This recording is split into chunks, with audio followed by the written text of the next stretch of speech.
समस्त सुधी जनों को सादर वंदन। सागर, समुद्र अपनी गहराई और विस्तार में अतुलनीय है। उसी तरह संस्कृत साहित्य भी अपनी गहनता, विविधता और विस्तार में अनुपम है। विश्व की सारी भाषाओं में संस्कृत का साहित्य अपने गहनता में, विविधता में अद्वितीय है। सागर की तरह संस्कृत और उसका साहित्य मनुष्य की जिजीविषा और मेधा की अमरता का महागान है। मनुष्य ही है जो सागर की गहराई और अपार विस्तार को छोटी सी नाव से नापने का साहस करता है। कालिदास कहते हैं, तितीर्षुर दुस्तरम मोहादुदुपे नास्मि सागरम, उडुपे नास्मि सागरम। उडुप डोगी को कहते हैं छोटी सी नाव। छोटी सी नाव से मैं महासागर को पार करने का साहस कर रहा हूँ।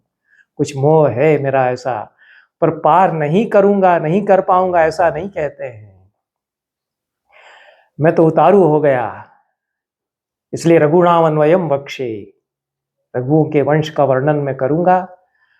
अथवा कृतवाग द्वारे वंशेस्मिन पूर्व सूरी भी, मेरी तो गति हो जाएगी, क्योंकि वाणी का जो द्वार बनाया हुआ है उसमें मैं धागे की तरह उन सारी परंपरा के मोतियों को इकट्ठा करके उनमें पिरो दिया जाऊंगा, अपने आप को पिरो लूंगा। महासागर को पार करने का दुस्साहस, कविता के महासागर, साहित्य के महासागर को पार करने का दुस्साहस, वे मनुष्य के जीवट की स्तुति कालिदास कर रहे हैं। हमारे पुरखे भी जीवट वाले हैं। सागर संतरण को इसी जीवट के साथ एक चुनौती मान करके वे उसका वर्ण करते हैं। सागर यात्रा को वरुण देवता जैसे उन्हें पुकारते हैं, बुलाते हैं, अपने इशारों से निमंत्रण देते हैं। वैदिक साहित्य के साक्ष्य से तो यही लगता है कि कितनी कितनी सागर यात्राएं हमारे ऋषियों ने की। हमारी तो यह सृष्टि ही मनु की सागर यात्रा के कारण बची रही। शतपथ ब्राह्मण में कथा है, प्राचीनतम आख्यान है प्रलय का, प्रलय में बचे हुए एक आदमी का। उसी से पूरी परंपराएं चली हैं हमारी, उसी से कामायनी है, उसी से साहित्य की परंपराएं। शतपथ ब्राह्मण में कहते हैं, मनवेह प्रातः अवनेग्यम मुदकम आज रूह, भोर हुई, सेवक मनु के लिए हाथ मुंह धोने का पानी लेकर के आए। तस्य अवनेनि जानस्य मत्स्य पाणी आपेदे, हाथ मुंह जब धो रहे थे तो अंजुलि में मत्स्य आ गया। हिंदी में मछली कहते हैं, मछला नहीं होता हिंदी में, अब क्या करें उसका। संस्कृत में मत्स्य होता है, छोटी सी मछली आ गई ऐसा अनुवाद करेंगे।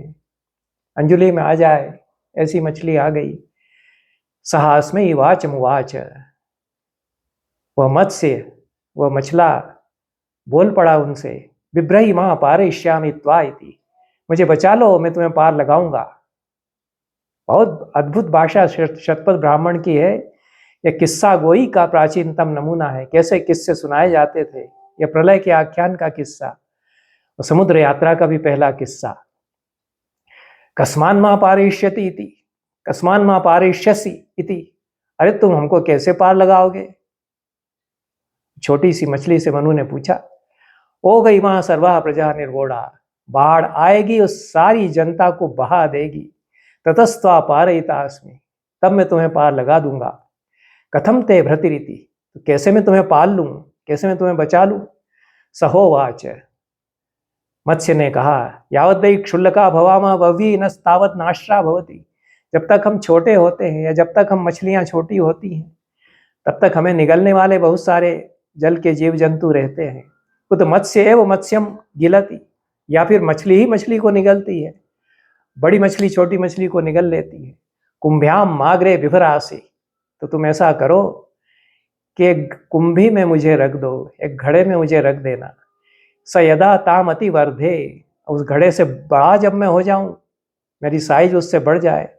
अथ कर्षुम खात्वा तस्याम मां विभरासी, तो एक गड्ढा खोद के उसमें मुझे पानी भर के उस गड्ढे में डाल देना। या पानी तो अपने आप निकल ही आएगा, इतना पानी था। थोड़ा गड्ढा खोदे, पहले हम लोग खोदते थे कहीं भी तो पानी निकल आता था। अब तो 400 फुट, 500 फुट, 600 फुट नीचे वाटर टेबल जा चुका है। खूब खोदते जाओ, बोरिंग कराते जाओ, एक के बाद एक बोरिंग, कॉलोनियों पर कॉलोनियां, हर घर के लिए बोरिंग होती है। धरती का पानी आदमी ऐसा निकाल रहा है कि नीचे और नीचे और नीचे पानी चला जा रहा है। गड्ढा खोदना, उसमें मुझे डाल देना। सयदा तामति वर्धे, जब मैं उससे और बड़ा हो जाऊं, अथवा समुद्रम अभ्यवहरासि, तब मुझे ले जाकर समुद्र में डाल देना। तर्हि त्वा नाष्ट्री भवितास्मि, तर्हि वा अति नाष्ट्री भवितास्मि, तब मुझे कोई नहीं खा पाएगा। मैं इतना बड़ा हो जाऊंगा कि मुझे ये सब जीव जंतु, व्हेल मछली, शार्क मछली या मगर नहीं निगल पाएंगे, मैं अपनी रक्षा कर सकूंगा। शश्वद्ध झस आस, वह मछली या मछला लगातार बढ़ता गया। सई ज्येष्ठम वर्धते, बड़ा होता चला गया। स इतिथिम समाम ओघ आगंता, तन्मा नावम प्रकल्प उपासासई, इतनी इतनी तारीख, इतनी इतनी तिथि को, ऐसी ऐसी तिथि को बाढ़ आएगी, नाव तैयार रखना, मेरी प्रतीक्षा करना। सवोग उत्थिते नावम आपे दे, बाढ़ आने लगी, मनु ने नाव तैयार करा ली। तम समत से उपन्या पुप्लुवे, वो मछली बहुत बड़ी हो गई थी। पुराणों में फिर कथा मिलती है और कि उन्होंने सप्तऋषियों को भी बिठाया और ये सब तैयारी की। शतपथ ब्राह्मण में तो इतना ही कहा है कि उस मत्स्य ने मनु को पार लगाया, मनु को बहाते हुए ऊपर ऊपर पानी के ले गए। तस्य श्रृंगे नावह पाशम प्रतिमुमोच, उस मछली के सींग था और मनु ने जो रस्सी उस नाव में बंदरगाह पर लगाने के लिए रस्सी लगाई जाती थी, जोड़ी जाती थी, उसको फेंका, उसमें पाश बना करके वह पाश उसके सींग में फंस गया। वो मत्स्य उस नाव को खींचता हुआ पानी में ले चला। तेने तम उत्तरम गिरिम अति दुद्राव, उत्तर के पहाड़ की तरफ बड़ी तेजी से वो मत्स्य, क्योंकि बाढ़ तेजी से आ रही थी, समुद्र में ज्वार आ रहा था, जो सब निगलने वाला था, सृष्टि को प्रलय होने को था, उत्तर गिरी की ओर ले गया। सहोवाच अभी परम वैत्वा, जब उत्तर का पर्वत हिमालय दिखाई पड़ा तब उसने कहा मत्स्य ने कि मैंने तुम्हें पार लगा दिया। वृक्षे नावम प्रतिबंधीश्व, पेड़ से नाव बांध दो। तम तुत्वा माँ गिरौ संतम मुदकम अंतश्छेदसीत, ये पानी और बढ़ता चला जाएगा तो तुम्हें यह पानी नुकसान न करे, नाव को क्षति न पहुंचाए। यावत उदकम समवाया तावत तावत अन्व सर्पसी इति, जितना जितना पानी आगे आता जाए और उत्तर की तरफ बढ़ते जाना। ओघोह ताह प्रजा सर्वाह निरुवाह, बाढ़ आई, सारी प्रजाओं को बहा दिया बाढ़ ने। अथेह मनु रेवैकः परिशिशिषे, केवल एक मनु अकेले बचे रहे। इत्यादि कथा है, कुछ अंश छोड़कर के मैंने पढ़ा है। मुझे गद्य बहुत अच्छा लगता है पढ़ने में, इसलिए मैंने पढ़ा। लेकिन समुद्र है, नाव है, समुद्र को पार करके प्रलय से बचने का जुनून, जज्बा मनु का है, उसकी कथा यह है। और समुद्र कहाँ था? ये तो हिमालय तक आ गए समुद्र पार करते करते, हिमालय दिखाई पड़ने लगा, तो फिर समुद्र कहाँ रहा होगा? नारायण राव पारंगी जियोलॉजिस्ट हैं, प्राचीन इतिहास के विद्वान हैं। उनका मत है कि ये जो ऋग्वेद के दशम मंडल के 136वें सूक्त में समुद्र का वर्णन है, भौगोलिक स्थितियों का वर्णन है, उसमें सप्त सिंधु प्रदेश के दोनों तरफ समुद्र लहरा रहा है। पूर्वी और पश्चिम घेरे हुए हैं सप्त सिंधु प्रदेश को, जहां पर आर्य है वो प्रदेश पूरा समुद्र से घिरा हुआ है। पश्चिमी समुद्र ही अरब सागर जो आज का है वो वहां तक पश्चिम की तरफ आ गया है। पूर्वी समुद्र आज का पंजाब की तरफ आ गया है, सप्त सिंधु प्रदेश तक आ गया है। ये सप्त सिंधु प्रदेश के समुद्र से घिरे होने के वर्णन ऋग्वेद में अनेकत्र आते हैं, उनके संदर्भ मिलते हैं। इसलिए आर्य जहां पर रह रहे हैं वो सप्त सिंधु प्रदेश समुद्र से घिरा हुआ है। समुद्र को वो लहराता हुआ सामने देख रहे हैं और समुद्र यात्राएं कर रहे हैं। तो क्योंकि नावों के वर्णन है और नाव से तुरंत समुद्र में जा रहे हैं, और आर्य तो उत्तर में है, सब सप्त सिंधु में है। विदेशी लोग तो कहते हैं कि वो तो ईरान से आए हैं, आए हो ना आए हो, मैं तो कहता हूँ कि यहीं थे, कहीं से हम नहीं आए थे, यहीं थे, लेकिन सप्त सिंधु में थे हम, तमिलनाडु में तो नहीं थे शुरू में आर्य लोग। वो सप्त सिंधु प्रदेश के सामने सागर लहरा रहा है। अब जो अविनाश चंद्र दास और दूसरे भूगर्भ शास्त्री बताते हैं, जियोलॉजिस्ट बताते हैं, जिन्होंने प्राचीन भूगर्भ का अध्ययन किया है, कि 25-30 हजार साल पहले या कुछ और पहले जबरदस्त परिवर्तन हुए और समुद्र नीचे चला गया। सरस्वती थी लहराती हुई, बहती हुई, अद्भुत नदी, क्या गंगा क्या यमुना उसके सामने, ऐसे वर्णन ऋग्वेद में जो सरस्वती के मिलते हैं, वो जाकर के बिला गई, सूख गई। जो राजस्थान के आसपास कहीं मिलती थी समुद्र में, वहां पर समुद्र था जहाँ रेगिस्तान है। रेगिस्तान इसीलिए है कि समुद्र नीचे उतरता उतरता चला गया और उसी समुद्र में सरस्वती वहीं पर मिलती थी। सरस्वती भी लुप्त हुई, समुद्र नीचे चला गया। ऐसा कुछ उथल पुथल, भूकंप आए, हिमालय बन गया, हिमालय उठ खड़ा हुआ, जो भी हुआ। तो नारायण राव पारंगी बताते हैं कि समुद्र जो था आज, समुद्र जो था उस समय, वो आज राजस्थान के कुछ खारी झीलों में, कृष्ण सागर, कैस्पियन सागर में बालकृष्ण झील के रूप में बचा हुआ है। वर्तमान राजपूताना दक्षिण समुद्र का स्थान था, सरस्वती नदी इसी में गिरती थी। हरिवंश पुराण में श्री कृष्ण एक ब्राह्मण के नवजात पुत्रों को लेने के लिए वरुण लोक चले जाते हैं कि वरुण के पास वो हैं। तो ढूंढते हुए सागर में वरुण लोक में जाते हैं और वरुण लोक में वो नहीं मिलते हैं, तो कहते हैं कि उत्तर कुरु में हिमालय के पास हैं। तो वहीं से वे समुद्र के भीतर से निकल करके हिमालय पर पहुंच करके उत्तर कुरु में पहुंच जाते हैं। यह हरिवंश पुराण में वर्णन है। हरिवंश पुराण यद्यपि बाद का है, लेकिन स्मृतियां कुछ ऐसी हैं, जाति स्मृतियां, की समुद्र से निकलेंगे तो हिमालय दिखाई पड़ेगा, हिमालय आ जाएगा, हिमालय के पार उत्तर कुरु में पहुंच जाएंगे, हिमालय के दर्रे वगैरह पार करके त्रिविष्टप या तिब्बत में, और फिर उत्तर कुरु, उसके आगे सुमेरु पर्वत का वर्णन मिलता है इत्यादि। श्री कृष्ण समुद्र से कहते हैं कि हमको आगे जाना है, हमको रास्ता दो। वरुण उनको उनका प्रार्थना स्वीकार कर लेते हैं, समुद्र उनकी बात स्वीकार करता है और समुद्र स्तंभित हो जाता है, उससे वे आगे बढ़ जाते हैं, उत्तर कुरु में पहुंच जाते हैं इत्यादि वर्णन हरिवंश पुराण में विष्णु पर्व के 113वें अध्याय में आता है। तो यह समुद्र कितना जुड़ा हुआ है। वैदिक काल में हजारों वर्ष पहले आर्य हैं, उनके जीवन से समुद्र कितना जुड़ा हुआ है। कितनी समुद्र यात्राएं आर्य करते हैं। समुद्र यात्रा के संदर्भ ऋग्वेद में भरे पड़े हैं, कई सूक्तों में, कई मंत्रों में समुद्र यात्रा आर्य कर रहे हैं। अब समुद्र यात्रा कर रहे हैं इधर हिमालय से, हिमालय के उस पार तो समुद्र नहीं हो सकता, हिमालय तक ज्यादा से ज्यादा पहुंचता है। जैसा ये जो प्रलय की कथा है, बाढ़ भी आती है तो ज्यादा से ज्यादा वहां तक पहुंचता है।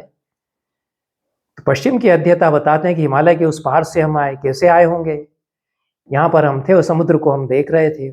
उषद सूक्तों में कहते हैं ऋषि कि भोर जैसे ही होती है, कई कई रथ चल पड़ते हैं सागर में, कई कई नौकाएं निकल पड़ती हैं, वो नौकाओं को सामने जाता हुआ देखते हैं। उषद सूक्त के ऋषि समुद्रे न श्रवस्य वह। समुद्र यात्राएं कितनी हम लोगों ने की होंगी। आर्यों ने, बड़े बड़े क्षत्रिय वीर बड़ी बड़ी नौकाओं में विजय अभियान के लिए ऋग्वेद के काल में निकलते हैं। नौकाएं डगमगाती हैं, तूफानी थपेड़ों में डोलने लगती हैं, घबराते हैं नौकाओं में सवार कि अब क्या होगा। तो अश्विनी कुमारों का स्मरण करते हैं, पूषण का स्मरण करते हैं, मरुत का स्मरण करते हैं कि हमें बचा लो, थम जाओ हे मरुत। अश्विनी कुमार तो सबका उद्धार करने आ ही जाते हैं। ये तीन देवता हैं, मरुत, अश्विनी कुमार। मरुत तो है कि हवा का रुख इत्यादि। पूषण भी वर्षा के देवता हैं, तूफान ना आए वे कृपा कर रहे हैं, कृपा किए रहे, इसलिए पूषण की स्तुति करते हैं। और अश्विनी कुमार तो फिर मानवता के बड़े सेवक हैं, उनका स्मरण करते हैं। ये सामुद्रिक संकटों से बचाने वाले तीन देवता हैं। ऋग्वेद में तुग्र राजा का पुत्र भुज्यु है। तुग्र ने कहा कि चला जा समुद्र में, विजय अभियान पर दीपांतरों को जीत। वो नावें, बड़ी बड़ी नावें लेकर के निकल पड़ता है सेना के साथ, तूफान में फंस जाता है, बाकी सब लोग इधर उधर हो जाते हैं, अकेला भुज्यु है। अश्विनी कुमारों की स्तुति करता है। अश्विनी कुमार आ जाते हैं उसको बचाने के लिए। अनाधार अनारंभ और अग्रहण की स्थिति में है भुज्यु। उसकी नाव के लिए कोई सहारा नहीं, किसी को पकड़ नहीं सकता, कोई लकड़ी का वो मिल जाए, पटिया मिल जाए, ऐसा भी कुछ नहीं। ये वर्णन जो ऋग्वेद में किया है उसको पढ़ते हुए टाइटैनिक जहाज जो टूटा था उसमें जो स्थिति हुई थी उसका स्मरण आता है। अश्विनी कुमार आ जाते हैं 100 अरित्रों या 100 चप्पुओं वाली नाव लेकर के, 100 पतवारों वाली नाव लेकर के। अश्विनी कुमार सब जगह पहुंच जाते हैं। कोई बीमार हो वो स्मरण करता है, उसके लिए औषधि लेकर पहुंच जाते हैं। विश्वला की टांग कट जाती है, उसके लिए कृत्रिम टांग लेकर के पहुंच जाते हैं। समुद्र में फंसा हुआ है वो नावें लेकर के पहुंच जाते हैं। 100 पतवारों वाली नाव लेकर पहुंचते हैं। तूफान से भुज्यु को बाहर निकाल करके लाते हैं। अश्विनी कुमारों से ऐसी रक्षा हो जाती है। अत्यंत सुंदर प्रसंग वशिष्ठ की समुद्र यात्रा का ऋग्वेद में मिलता है 7वें मंडल के 88वें सूक्त में। मैत्रा वरुणी वशिष्ठ कहते हैं, मुझे वरुण का रूप अग्नि के जैसा तेजस्वी लगा। मंत्र नहीं पढ़ रहा हूं, अनुवाद अपनी बुद्धि से किया है, कुछ अन्य टीका और अनुवाद देख करके। मुझे वरुण का रूप अग्नि के जैसा तेजस्वी लगा, जो अंधकार में विद्युत ज्योति की तरह मुझे खींच रहा था। अब मैं और वरुण नाव पर चढ़ गए। हम दोनों बीच समुद्र में अपनी नौका खे रहे थे। लहरों के शिखरों पर हम विहार करते जैसे झूले में झूलते हुए जा रहे हों। इस वशिष्ठ को रख लिया नाव पर वरुण ने, उसे ऋषि बना दिया अपने अनुभव से उस कुशल कर्मा ने। वरुण से हमारी मित्रता के वे दिन कहाँ चले गए, जब कभी पहले सरल भाव से हम साथ साथ रहते थे। हे स्वधावान वरुण, इतने ऊंचे मान के सहस्त्र द्वार वाले में तुम्हारे घर में मैं गया था।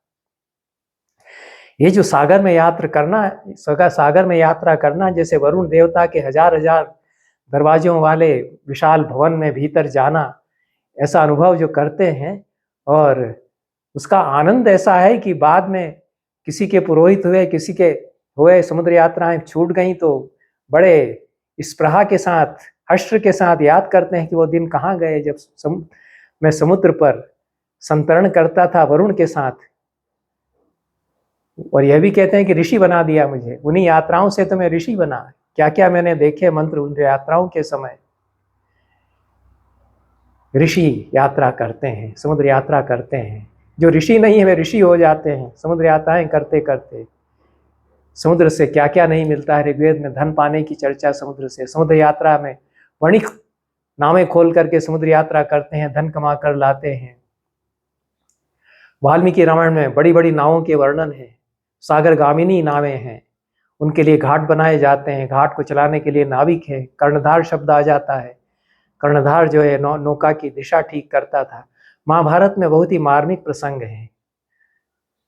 ये पांडव तो द्वीप दीपांतर जाते हैं समुद्र यात्रा करते हुए, जो अश्वमेध यज्ञ होता है उनके तो वर्णन है ही है युधिष्ठिर के अश्वमेध के प्रसंग में।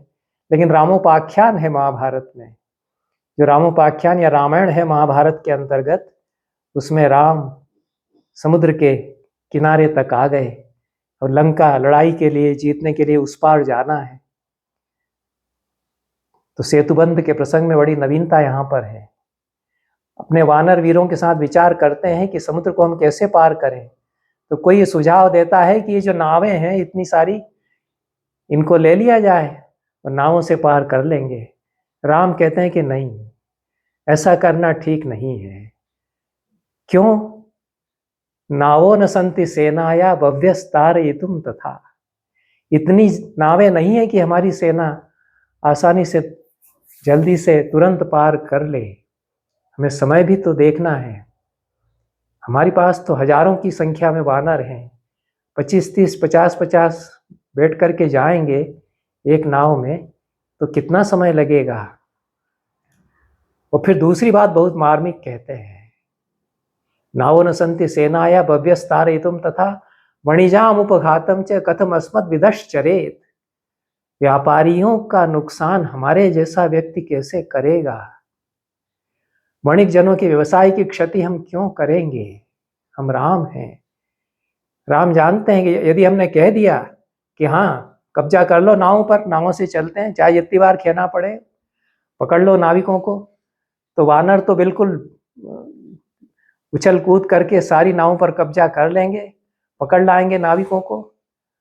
इन लोगों का नुकसान हो जाएगा, इनका व्यापार उतने दिन रुका रहेगा। कितने करुणामय हैं राम। रामोपाख्यान जो महाभारत का है उसके राम, वाल्मीकि के राम तो परम करुणामय है ही। श्री कृष्ण द्वारकापुरी बसाते हैं, हरिवंश पुराण में विस्तार से वर्णन है। समुद्र को आदेश देते हैं कि थोड़ा हट जाओ, हमको अपनी नगरी यहाँ बसाना है। फिर तो द्वारकापुरी जो है समुद्र के बीच में बसी हुई, उसका ही वर्णन सदैव किया जाता है कि वह समुद्र के बीच में है। और माघ ने कहा है कि सागर के बीच में बसी हुई, मध्य समुद्रम ककुभा पिशंगी कुर्वती कांचन वप्रभासा, सोने के परकोटे से दिशाओं को स्वर्णिम बनाती हुई बीच सागर में दिखाई पड़ रही है द्वारका, ऐसा माघ कहते हैं। 10वीं शताब्दी के महान कवि लक्ष्मीधर भट्ट चक्रपाणी विजय महाकाव्य लिखते हैं। बहुत सुंदर महाकाव्य है संस्कृत का यह। उसमें द्वारका में उषा के लिए अनिरुद्ध की खोज करती है चित्रलेखा, उषा की सखी। तो निराशा इतनी उसको होती है कि समुद्र में कूद जाती है कि नहीं मिल रही है तो क्या करूं। समुद्र में कूदती है तो विशाल नगरी द्वारका उसको दिखाई पड़ती है। इतने गोते हमने समुद्र में लगाए, नगरियां बसा दी द्वीपों में, इसलिए बीच समुद्र में नगरियां बसी हुई वर्णित होती हैं। अर्थशास्त्र में वर्णन है कि नावों के मार्गों की देखभाल के लिए नावाध्यक्ष नियुक्त किया जाए। वो क्या क्या करेगा, समुद्र, नदी, झील आदि के जल मार्गों का निरीक्षण करेगा। यात्री यदि पर्यटक हैं तो ये जो टूरिज्म है उसके लिए भी प्रबंध ये जो नावाध्यक्ष है करेगा। नौकाओं से यदि जाना है, सेतुबंध देखने जाना है तो उसका प्रबंध किया जाएगा। नावों की रक्षा भी वह करेगा। तूफान में पथभ्रष्ट होकर के नावें इधर उधर गुम जाएं तो उनके लिए फिर और चोर डाकू यदि हमला कर देते हैं, पिरेट्स जो है समुद्री डाकू, उनकी रक्षा के लिए भी व्यवस्था की जाए। तो बड़ी नावों पर शासक, नियामक, दात्र, रश्मि ग्राहक, उत्सेचक, ये 5 अधिकारी, ये 5 तरह के कैप्टन्स ये रखे जाएं। ये सब व्यवस्था अर्थशास्त्र में कौटिल्य बताते हैं। इतनी बड़ी नावों का वर्णन है कि उनमें ऊंट, भैंस, छोटी बड़ी गाड़ियां, रथ रख करके आप इस पार से उस पार जा सकते हैं। और नौका यात्रा में यदि कभी क्षति हो गई है व्यापारी की तो उसको भरपाई देने के लिए भी नियम बनाए गए और नावाध्यक्ष इस सब की देखरेख करेगा। नाव के भाड़े का निर्धारण राजा की ओर से किया जाए। और महाभाष्य में भी जलयान, नौका शब्द आता है, सामान्य शब्द है, वो जहाज के लिए भी आता है, पोत उसको कहते हैं। जलयान शब्द भी यहाँ आ गया है, पर नौका शब्द सामान्य है। उसके कई प्रकार जो है उसमें, जैसा है कि उडुप भी है, और भी छोटी नौकाओं के नाम होते हैं। तो नौका तो एक परवेसिव व्यापक शब्द है, और छोटी छोटी नावें भी हैं। बाद में तो हम देखते हैं कि चीन की यात्रा करते हुए फाइयान जिस नाव में सवार हुआ उसमें 200 से अधिक यात्री सवार थे। व्यापार की बहुत सारी सामग्री थी। ऐसा फाइयान अपने यात्रा वृत्त में लिखता है। 90 दिनों की यात्रा करते हुए जावा द्वीप में वो यहाँ से पहुंचे थे। प्राणों का संकट रहता था, रोमांचक बहुत सारी घटनाएं फाइयान ने लिखी हैं कि डाकुओं ने हमला कर दिया और क्या क्या नहीं हुआ। डूबने लगा पोत, तो जो नावाध्यक्ष थे उन्होंने कहा कि सामान अधिक है, कुछ सामान डुबो, फेंको समुद्र में। फाइयान को चिंता हुई कि हम भारत से जो पोथियां लेकर के जा रहे हैं उनको कहेंगे कि इनको डुबो दो, तो किसी तरह छिपा रहा था अपनी पोथियों को। ये सारे वर्णन मिलते हैं। भोज ने अपने ग्रंथों में कई तरह की नावों का वर्णन किया है, विशालकाय नावों का भी वर्णन किया है, जिनमें कि कमरे बने हुए हैं, भवन बने हुए हैं, सर्व मंदिर, मध्य मंदिर, अग्र मंदिर इत्यादि नावों के नाम उन्होंने दिए हैं।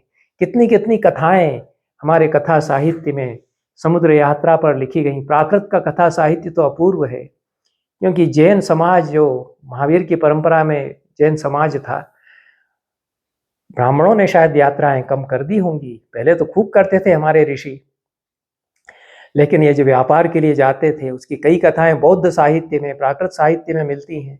दिशा काक रखते थे, तो जातक कथाओं में प्रसंग आते थे कि दिशा काक था, वो दिशा बताता है। किसी ऐसे द्वीप में जा पहुंचे जहां पर कि कोई पंछी नहीं है, पंछी का नामो निशान नहीं कहीं पर भी है। उसके लोगों ने, उस द्वीप के लोगों ने पक्षी नहीं देखा, तो कौवा देख करके बड़े मुग्ध हो जाते हैं, अरे ये कैसा पक्षी है और ये तो पंख इसके हैं, ऐसा प्राणी कभी नहीं देखा। तो कहते हैं कि महाराज ये प्राणी हमको दे दीजिए, तो बड़ा देवता है हमारे लिए। अब वो लोग समझ जाते हैं कि इनको तो ये भाग गया है और उस द्वीप में सोना ही सोना है, तो कहते हैं कि हमारी नाव सोने से भर दो तब देंगे, ये तो बहुत दुर्लभ है प्राणी। तो ये बाविरु जातक, जो जातक बौद्ध साहित्य में है, वो 500 कारशापण में बेबीलोन में जाकर के उन्होंने वो एक कौवा बेचा। फिर एक कथा आती है कि अगली बार वो मयूर को रख करके ले गए, और फिर उसी द्वीप में पहुंचे जहाँ कोई पक्षी नहीं होता था, तो मयूर जो और भी अधिक सोने में बिका इत्यादि। तो ये हमने व्यापार किए, कितने कितने एडवेंचर्स, जोखिम हमने उठाए, और पत्तनों का वर्णन खूब मिलता है। वासुदेव शरण अग्रवाल ने तो खूब अच्छा इस पर व्याख्यान दिया है ओरिएंटल कॉन्फ्रेंस में, उसकी मैंने अन्यत्र चर्चा की है। 10 प्रमुख पत्तन थे हमारे, उसमें कावेरी पत्तन बहुत बड़ा था, बहुत बड़ा बंदरगाह था, विश्व का व्यापार का बहुत बड़ा केंद्र वहाँ। ताम्रलिप्ति और कावेरी पत्तन हम लोगों ने बनाए प्राचीन काल में, ये 1000 साल पहले से चले आ रहे बंदरगाह हैं। और भी प्राचीन बंदरगाह हमारे यहाँ, उनके उल्लेख मिलते हैं। जैन साहित्य में समुद्र यात्रा के उल्लेख मिलते हैं, और समुद्र में चलने वाली नाव को विशेष रूप से प्रवहण कहते थे। प्रवहणों के वर्णन खूब आते हैं, और कई कई महीनों तक प्रवहण चलते रहते हैं, तब उस द्वीप पर पहुंचते हैं, ये वर्णन आते हैं।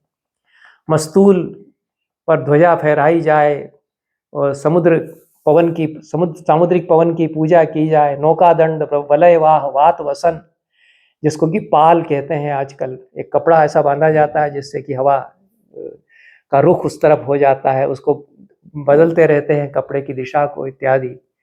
लांगल ये शब्द भी आया है। नियामक जो है सबसे बड़ा कैप्टन है, उसको कहते हैं। कुक्षिधारी प्राकृत में शब्द आता है, कुक्षिधारक जो खेने वाला है, और कर्णधार इत्यादि शब्द अन्य आते हैं। तो यह दूर दूर तक यात्राएं हमने की। मिस्र गए, ये हमारे यहाँ फिर यात्रा वर्णन कम मिलते हैं। संस्कृत साहित्य में इन समुद्र यात्राओं की कथाएं जरूर मिलती हैं, और सिंधवाद की कथाओं का तो मूल संस्कृत कथाओं में है।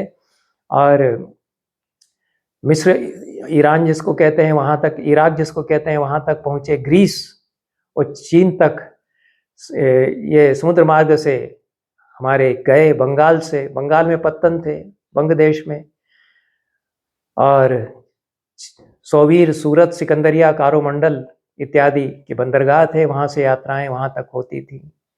कई जो विदेशी इतिहासकार हैं, यात्रावृत्तकार हैं, उनके यात्रावृत्तों में उल्लेख आते हैं। स्ट्राबो, टेसिटस रोम के इतिहासकार हैं, उन्होंने किसी भारतीय नाविक का वर्णन किया है कि उसकी नाव इंग्लैंड के आगे उत्तर सागर तक जा पहुंची थी, और यवनों को वह अपनी नौका पर बिठा करके भारत लेकर के फिर आया। इस तरह से ये ग्रीक और मिस्र के जो प्राचीन एपिग्राफ्स हैं, एपिग्राफिकल रिकॉर्ड्स हैं, उनमें भी इस तरह के उल्लेख मिलते हैं।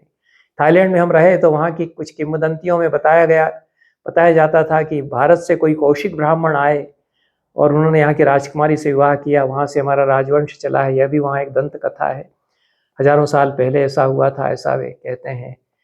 अजंता के चित्रों में, मूर्तियों में नावों के चित्र हैं। वैनसांग और इत्सिंग के वर्णनों में नौका यात्रा के वर्णन हैं। और वैदेशिक व्यापार हमारा कितना फला फूला। अकबर के समय जीएसटी सारे विश्व में हमारी सबसे ज़्यादा थी, ये तो इतिहासकार बताते हैं। हम इतने संपन्न थे। मुगल बादशाहों ने भी खूब बढ़ावा दिया समुद्र यात्राओं को, और खूब फला फूला हमारा व्यापार। अकबर ने बहुत ध्यान रखा, उसकी जो जीवनी, उस पर जो उपन्यास प्रदीप गर्ग ने लिखा है, कितनी चिंता रखता था वो कि समुद्री डाकू हमला कर रहे हैं तो उनके लिए क्या क्या मुझे करना है, उनके बचाव के लिए। कई कई हमारे नाटक, आख्यान समुद्र यात्रा पर बने। हर्ष की रत्नावली को लेकर के आ रहे थे, सिंघल की राजकुमारी को तूफान आया, किसी तरह बचकर के किनारे लगे, सब संगी साथी छूट गए। सागरिका उसका नाम रख करके उसको छद्म नाम से उदयन के यहाँ रख दिया दासी के रूप में। ऐसी कथाएं, और भी कथाएं, कितनी कथाएं हमने रची समुद्र यात्रा में। तिलक मंजरी जो धनपाल की है, उसका तो कथानक समुद्र यात्रा में बहुत इर्द गिर्द उसके घूमता है। रामचंद्र मुनि का प्रकरण है कौमुदी मित्रानंद, उसमें 3 दोस्त निकल पड़ते हैं समुद्र यात्रा के लिए बिछुड़ जाते हैं, फिर तो क्या क्या रोमांचक घटनाएं होती है। किसी द्वीप में पहुंच गए, वहां क्या क्या हुआ। और भी इस तरह के नाटक और प्रकरण हैं। प्रकरण साहित्य में इस तरह के प्रसंग खूब आते हैं। तो ये धर्म प्रचार के लिए समुद्र यात्राएं हमने की, व्यापार के लिए हमने समुद्र यात्राएं की, समुद्र से रत्न निकालने के लिए खूब गोताखोरी का अभ्यास हमारे यहाँ के लोगों ने किया। राम भद्राम्बा पर मैंने चर्चा की है। संस्कृत की विदुषियों, महिला कवियों पर जो मेरे व्याख्यान हैं, उनमें रघुनाथाभ्युदय उनका महाकाव्य है। तंजौर के राजा रघुनाथ नायक, उनको चरित नायक बनाया गया है। राम भद्राम्बा रघुनाथ नायक की साहित्य सभा की एक रत्न है। महाकवि हैं वे, बड़ी कवि हैं संस्कृत की। गंगा देवी और राम भद्राम्बा, इन दो महिला कवियों ने बड़े महाकाव्य लिखे, जो संस्कृत के सर्वश्रेष्ठ महाकाव्यों में से, संस्कृत के सर्वश्रेष्ठ महाकाव्यों में गिने जाने के योग्य हैं। रघुनाथाभ्युदय महाकाव्य में रघुनाथ नायक विजय के लिए समुद्र यात्राएं जो करते हैं, उनके प्रसंग हैं। वो तो ऐतिहासिक प्रसंग हैं। चोलक राजा से उनका युद्ध होता है, वो समुद्री द्वीप में जाकर के छिप जाता है, उसका पीछा करते हुए पुल का निर्माण कराते हैं, समुद्र के मार्ग से भी जाते हैं और चोलक को पराजित करते हैं। और भी राजाओं की सहायता के लिए वे समुद्र तट से नौकाओं से प्रस्थान करते हैं। आज का प्रसंग यहीं पर समाप्त करते हैं। लेकिन समुद्र है, समुद्र का बड़ा आकर्षण है, किसको नहीं होता है। आदमी है तो समुद्र को देख करके उल्लसित होता है। समुद्र अनंत का प्रतीक है, परम तत्व का प्रतीक है, क्योंकि वही था केवल और कुछ नहीं था तब, उससे सृष्टि बनी। इसलिए समुद्र के लिए चाह हमेशा रहेगी। आगे इस चर्चा को यथासंभव जारी रखेंगे। नमस्कार, धन्यवाद।